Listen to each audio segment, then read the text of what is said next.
Izgubio sam u ovome ratu 3 brata, a danas kopam brata Denića Enesa.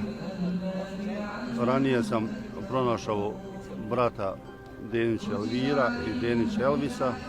Tokom rata, tokom genocida sam izgubio svoga tatu Jasima Fazlića, 3 brata od mame i 3 brata od tate i još 2 rođaka.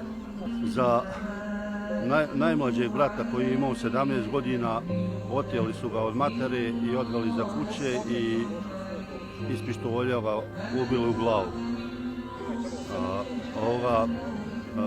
Drugog brata, njega su isto iza kuće uhvatili živoga i onda svezali ga za tenk i provukli kroz cijeli Kozarac.